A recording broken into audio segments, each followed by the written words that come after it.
Hello à tous, j'espère que vous allez bien. Aujourd'hui, j'aimerais vous montrer une partie miniature, vraiment 20 coups, mais dedans, il y a peut-être le plus beau coup de l'histoire des échecs. Et peut-être que j'abuse un petit peu, mais vous allez voir que c'est très proche d'être l'un des meilleurs coups de l'histoire des échecs. J'ai trouvé cette partie quand je me baladais sur YouTube et j'ai halluciné. Et j'ai vu le coup, je me suis dit waouh. J'ai dû re-regarder une deuxième fois pour comprendre le coup. Vous allez voir.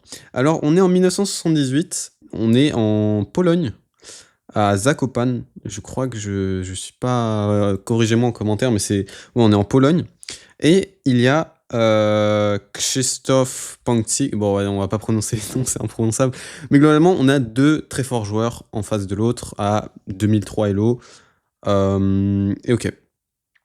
D4 joué par Pankczyk, on va l'appeler Pankczyk et Mathias répond cavalier F6. Donc pour l'instant, tout est normal, hein. C4, O6, KV-C3. Alors on peut rentrer dans une Nimzo. Mathias a joué un setup un petit peu pour préparer la Nimzo globalement, mais là il retranspose dans un Gambit Dame et refusé. Et Pankczyk peut prendre. Euh, Aujourd'hui, cette ligne est considérée comme légèrement inférieure pour les noirs, à haut niveau, hein. Si vous jouez ça, vous continuez de jouer ça. C'est légèrement considéré comme imprécis, tout simplement parce que ça permet la prise. Et en fait, ce qu'on va pouvoir faire avec les blancs, c'est peut-être faux F4, mais globalement, ce qu'on va pouvoir faire, c'est de jouer F3, cavalier E2 et pousser pour E4. Et c'est pour ça que c'est légèrement imprécis, parce qu'on attend d'avoir un cavalier ici avant de pousser D5, où on joue en une slave, mais bref. En 1978, la théorie n'était pas autant développée qu'aujourd'hui, donc ils savaient pas ça. Et c'est pas le sujet, nous on est là pour un très beau coup, donc on va jouer des coups simples, on va voir. Ok, fou G5, fou E7, petit roc E3, tout est normal. Là, tour C1, c'est un peu le premier coup un peu hors de... Enfin, cavalier C3, cavalier F3 est plus normal, mais c'est un coup tout à fait raisonnable. On anticipe la prise, et on met une tour sur la colonne. Ok. H6, joué par Mathias, fou, H4, on donne pas nos fous pour rien. Alors on peut aller en F4, mais bon, ok, on va aller en H4, on va un petit peu accélérer, parce que là c'est l'ouverture, c'est de la théorie, il n'y a pas besoin de savoir cavalier F3, ok, cavalier D7. On a un système de semi-slave, avec le petit triangle là. Et ok, fou D3, prise. On arrive au point un peu qui va décider comment les noirs veulent jouer. Ici, il y a plusieurs façons. On peut jouer B6, on peut jouer A6, mais le coup le plus logique, et c'est ce que joue Mathias, c'est quand le fou sort, on prend. Et l'idée, c'est que, ok, le fou est sorti, parce que si on prenait maintenant, le fou n'aurait pas perdu de temps, il aurait développé directement une pièce. Mais ça, c'est assez thématique, c'est lorsque le fou bouge, on prend, cette fois-ci, parce que c'est dans le plan, on prend avec l'idée, ok, il a bougé 2 fois, alors que moi, c'était dans mon plan, je gagnais un temps. Donc, c'est des petites subtilités, mais c'est bon à savoir si par exemple vous jouez ça avec les noirs. Et là, l'idée, aujourd'hui, en tout cas aujourd'hui quand je vous parle, l'idée quand on prend, c'est souvent de jouer pour B5. Il y avait une partie de Topalov contre Anand, avec l'idée peut-être fou B7 ou C5. Il y avait une partie de Topalov contre Anand qui était sa plus belle partie, il l'a dit lui-même, c'était sa plus belle partie, si vous voulez j'en ferai une vidéo. Et l'idée, oui, c'est de jouer B5 et C5. Parce que les noirs n'ont pas le choix, ils ont bloqué leur fou, faut qu'ils trouvent un moyen de le développer. Donc il faut jouer A6, C5, bref. Mais ici, Mathias commence à faire des trucs un petit peu goofy. Il joue le coup cavalier D5. Alors cavalier D5, c'est pas une faute, hein, c'est pas une gaffe, mais c'est un petit peu imprécis tout simplement parce que, après le simple fou G3, l'idée c'est que là, s'il joue B5, c'est un petit peu moins fort. Tout simplement parce que le cavalier ici, il va être une target. Enfin, par exemple, là on va faire un truc hypothétique, mais imaginons il pousse C5, bah là on va pouvoir prendre avec les blancs. Et ce qui va se passer, c'est que bah c'est un peu une structure mauvaise pour les noirs. Là on pourra prendre, ils auront un pion isolé. Bon là, ils ont un pion isolé. En gros, le cavalier il est pas censé être en D5, même si c'est logique. On se dirait, ok, on a 2 pièces, enfin 2 pions ici, on fait une sorte de structure scandinave. Mais en fait, c'est un petit peu imprécis. Et là, on peut pas jouer le coup cavalier F6 logique, qui supportait le cavalier, parce qu'il y aurait cavalier E5. Et là, on peut même plus jouer B5 à cause de ça.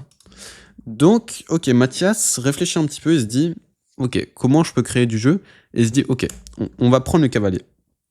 Et l'idée de la prise, c'est de jouer C5, qui est tout à fait normal. Il n'a pas trop le choix pour créer du jeu. S'il allait jouer C5 tout de suite, on gagne un pion, donc ok, logique. Mais donc, ok. Le problème qu'a, du coup, Mathias en jouant ça, c'est qu'il met plusieurs temps à prendre. Et après le simple petit roc, les blancs ont une structure archi solide au centre, et les noirs ont un peu du mal à se développer. Et là, Mathias va payer les conséquences, parce que sur le coup naturel B6, avec l'idée, ok, je développe mon fou, là si par exemple on joue tour E1, effectivement fou B7 est très fort. Et les noirs n'ont pas vraiment de problème. Mais le problème c'est quand tu joues de B6, cette diagonale est affaiblie, et donc on va en profiter directement en jouant le coup D5. Donc là ça fait quoi? Ça fait 6 minutes qu'on est dans la vidéo, peut-être moins, et il n'y a toujours pas de coup brillant. Tu me dis, Nox, c'est bon, je suis là pour le coup brillant, montre-moi le coup brillant. Attendez, on y arrive. Je vous ai dit, c'est une miniature, là on est au 14e coup. Dans 6 coups, il y a littéralement un coup magnifique. Donc D5. D5 c'est un très fort coup, pourquoi? Parce que ça dit, j'attaque ton pion, et si tu me prends, ta tour est enfermée. Elle peut pas aller là parce qu'elle m'en fout. Donc, t'es pas très bien avec les noirs ici.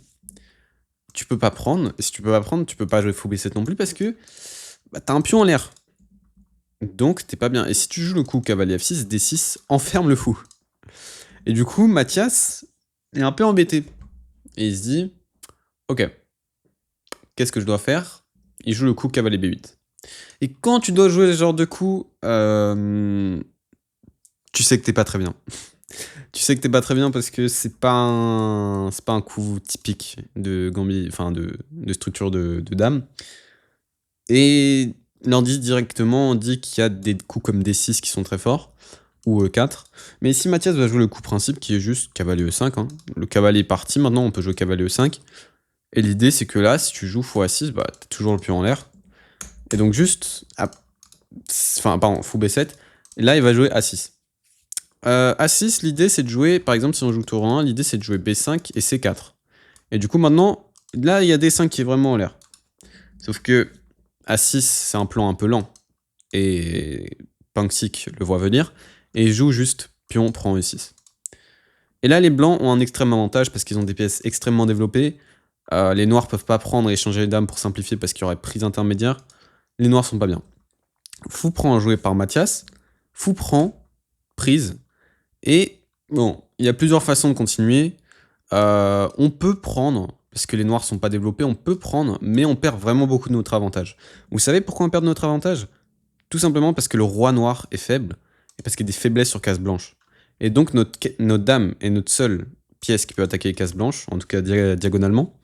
Et donc, dame G4 est le coup joué par Punksik, et on y arrive. Mathias joue dame C8, et Punksik joue le coup dame 4. Et on arrive au coup, comme je vous ai dit tout à l'heure. Mathias réfléchit. Il se dit, ok, ma tour est en l'air. Si je joue le coup normal cavalier D7, avec l'idée, ok, on échange fort cavalier contre un cavalier un peu hors sujet en B8, bah il voit le coup cavalier ici arriver, et il se dit, ah, je suis pas heureux. Parce qu'il se dit, alors il préfère pas la prise, ah ouais non, il y a E6 en l'air. Voilà, il voit ça arriver, il voit ça et ça. Moi j'aurais dit prise parce qu'il y a des faiblesses sur casse noire, mais ok. Il voit ça arriver, donc il se dit, j'aimerais rencontrer cavalier G6 avec tour F6. Mais le problème c'est que là il y aura mon fou en l'air, donc je vais jouer le coup tour A7. Et c'est assez logique en vrai, on y se dit, cavalier G6 maintenant, tour F6, et là si là il défend E6, et s'il prend, bah, il y a tour prend E7, et sa tour s'est réactivée, et ok, il a toujours des problèmes, mais ok, ça va. Et il n'y a pas fou H4 à cause de G5. Donc il se dit, ok, c'est l'idée. Il s'est dit, tout va bien. Et vous voyez l'ordinateur là qui a une barre. Un peu haute. Alors si vous voulez mettre pause et essayer de trouver la séquence, la partie terminée dans 2 coups. Les noirs ont abandonné après le coup. Si vous voulez trouver la séquence de coups, magnifique, qu'a joué Punksik dans cette position, mettez pause maintenant. Ok. Dans cette position, ok, on va jouer cavalier G6. Pourquoi? Parce que c'est principe, hein, notre cavalier est là, et de toute façon, franchement, il met de la pression sur le roi noir.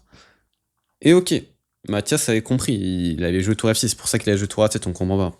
Dans cette position, Ça me fait toujours des frissons de voir ce coup. Panxic va jouer le coup Dame à 8. Brillante. Je mets un petit stickers, brillante. Dame à 8 est juste... Waouh. Franchement, j'ai pas les mots. La première fois que j'ai vu ça, je me suis dit, mais quoi? Dame à 8, sérieux? Vous voyez, à la couronne, les noirs ont abandonné. C'est exceptionnel comme coup. L'idée de Dame à 8, c'est... Ok, je m'infiltre. Non, l'idée de Dame à 8, c'est si tu prends, je prends et je fais une fourchette. Échec, fourchette, je récupère ma dame, et t'as beaucoup trop de problèmes ici. T'as perdu une pièce. C'est ça l'idée de Dame à 8. Et il n'y a pas que ça, parce que l'idée, c'est que si tu joues le coup... Enfin, là, on attaque le cavalier et la tour. Globalement, tu peux pas jouer Dame B7 parce que le cavalier est en l'air. Mais tu peux jouer le coup de tour B7 pour défendre. Dans cette position, il y a plusieurs coups qui gagnent, mais peut-être l'un des plus simples, c'est Dame prend B8. Moi, j'ai fou prend B8, mais Dame prend B8 est encore plus fort. C'est tellement dégueulasse. Enfin, jouer Dame à 8 et Dame prend B8, c'est tellement sauvage. L'idée, c'est que si les noirs prennent, on reprend. Et s'ils prennent de la tour, il y a la petite fourchette de tout à l'heure et on a gagné une pièce. Et c'est exceptionnel. Dame à 8. Dame prend B8. Quoi, on fait du Pac-Man ou quoi là? C'est vraiment trop. Et vraiment, après Dame à 8, les noirs ont abandonné. Ils se sont dit non mais ok, le mec, il utilise l'ordinateur avant que ça soit inventé quoi. Bref, qu'est-ce qu'il y a d'autre comme coup? Bah, il n'y a pas vraiment de défense, on fait une double attaque, quoi, on fait... Et, ah oui, si par exemple la prise, bah ok, ça c'est gagnant pour les blancs parce que on a gagné une qualité, et c'est pire que ça, c'est qu'on a toute l'activité ici. Bon, c'était une miniature plutôt mignonne, j'espère que vous aura plu. C'était Nox, dites-moi si vous avez des suggestions, d'idées. Franchement, c'est... Moi, j'ai fait plusieurs parties belles. Dites-moi si vous voulez un petit road to GM ou des trucs comme ça. Vas-y, dites-moi. C'était Nox. Ciao.